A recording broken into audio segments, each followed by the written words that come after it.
नाजरीन, इस वक्त हम नौशाद साहब के घर में मौजूद हैं और राजू नौशाद साहब हमारे साथ मौजूद हैं, जो इतनी दिलचस्प बातें हमें बता रहे हैं, घर की सैर करवा रहे हैं। अब एक बहुत अहम हिस्सा यहाँ पर है जो हमारे पीछे ये पर्दा लगा है, इसके अंदर छुपा हुआ है, अभी चिलमन में है। तो इसके बारे में मैं चाहूँगा नौशाद साहब आप ही बताइए। राजू नौशाद साहब, ये नौशाद साहब का म्यूज़िक रूम है जी, जिसे वो कहते थे ये मेरा मंदिर है, मेरा मस्जिद है, मेरा इबादत खाना है। अच्छा। और यहाँ जितने सिंगर का भी नाम आप सोच सकते हैं, ले सकते हैं, सब आके यहीं बैठ के गाते थे, रेसल करते थे जी। और इसी कमरे से जो अमर संगीत जो आज तक गूंज रहे हैं नौशाद साहब के, वो यहीं से सब निकले, पैदा हुए थे। चाहे वो मुग़ल आज़म हो, मदर इंडिया हो, कोहिनूर हो, मेरे महबूब हो, गंगा जमुना अंदाज हो। तो आप जितनी फिल्म के बड़े बड़े फिल्मों के नाम लीजिए, नौशाद साहब ने जिसमें म्यूज़िक दिया है उसकी धुन इसी कमरे में तैयार हुई है। रिहर्सल्स यहीं हुआ करती थी और अंदर नौशाद साहब के म्यूज़िकल इंस्ट्रूमेंट्स हैं जिस पर वो धुन तैयार किया करते थे। टेप रिकॉर्डर है, एक सोफ़ा भी है जिस पर सिर्फ सुरीले लोग बैठा करते थे जी। वो अभी अंदर देखेंगे हम। तो आइए दिखाइए सर, ये बहुत अहम चीज़ें हैं।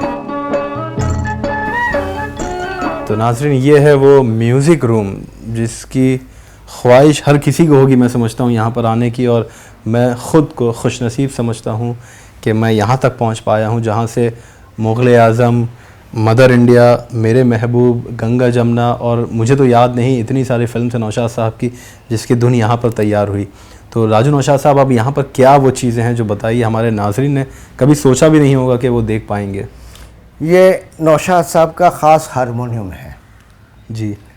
ज़्यादातर सारी धुनें इसी पे तैयार हुई हैं और ये इनका बहुत ही मनपसंद हारमोनियम है जी। तो ये देख सकते हैं इतना पुराना है और ये देख रहे हैं आप, ये उनके हाथ का निशान है। अच्छा, जब वो हाथ रखते हैं, हाँ, वो धौकनी पे हाथ रख के हुए जी। और ये वैसे ही थोड़ा सा देखिए, इसकी जो कीपैड है वो थोड़ा सा पीला भी हो गया है।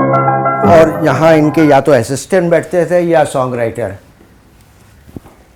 सामने की ये कोई सोफ़े हैं, यहाँ जितने भी सिंगर का आप नाम सोच सकते सारे यहीं बैठ के गाते थे। इस वाले सोफ़े पे, ये दोनों सोफ़े पे बैठ के जी यहाँ रेसल करते थे। नौशाद साहब उनको रेसल कराते थे जी। मतलब नौशाद साहब इस तरफ बैठा करते थे सोफ़े पे और हारमोनियम को लेकर इस वाले, और सामने जो बड़े बड़े सिंगर थे। अच्छा, ऐसा भी हमने सुना है कि इस सोफ़े पर सिर्फ वही लोग, उनकी इजाज़त थी बैठने की जो सुरीले थे। जी जी, ये उनकी पता नहीं नौशाद साहब की क्या उनके दिमाग में बात थी जी। सिर्फ सुरीले लोग ही बैठ सकते थे जी।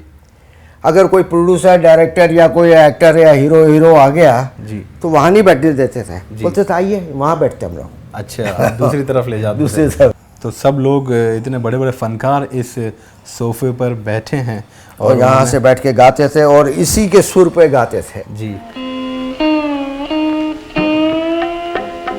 ओ दुनिया के रखवाले।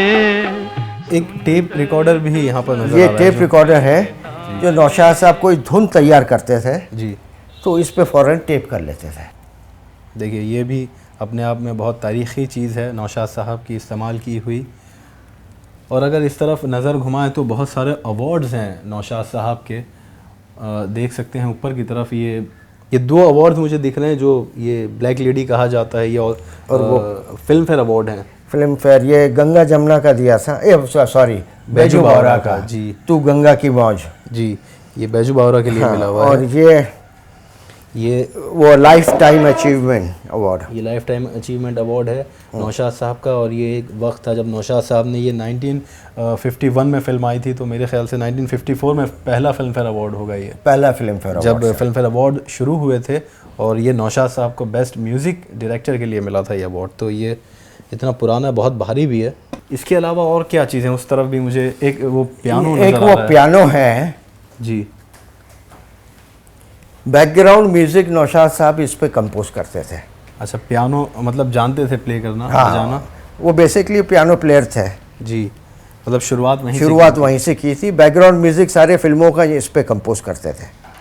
नीचे मुझे कुछ ढोलक और तबले नज़र आ रहे हैं, ये इसकी क्या बात है बताइए। यहाँ जब गाने धुन बना लेते थे जी, तो म्यूजिशियंस को बुला के तबले की लग्गी जी। वो फिट करते थे गानों पे। 2 वहाँ मुझे फ्रेम नज़र आ रहे हैं। हाँ, एक वो पद्म भूषण का है, एक ये दादा साहब फाल्के अवार्ड है। जी। तो देखिए यहाँ 2 बहुत बड़े अवार्ड्स हैं जो सरकार की तरफ से दिए जाते हैं। एक पद्म भूषण से नवाजा गया था नौशाद साहब को, ये है। और इसके अलावा देखिए फ़िल्मी दुनिया का सबसे बड़ा अवार्ड कहा जाता है दादा साहब फाल्के अवार्ड को, वो भी नौशाद साहब को दिया गया है, नौशाद साहब को नवाजा गया है, वो यहाँ पर है।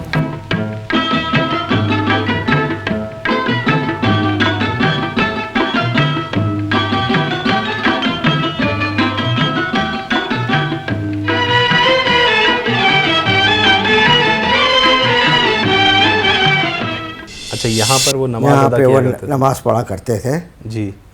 तो ये सिर्फ म्यूज़िक रूम नहीं, एक तरह से ये वो कहते थे ये मेरी इबादत गाह है। मुझे सहल हो गई मंजिलें, वो हवा के रुख भी बदल गए, तेरा हाथ हाथ में आ गया कि चराग राह में जल गए।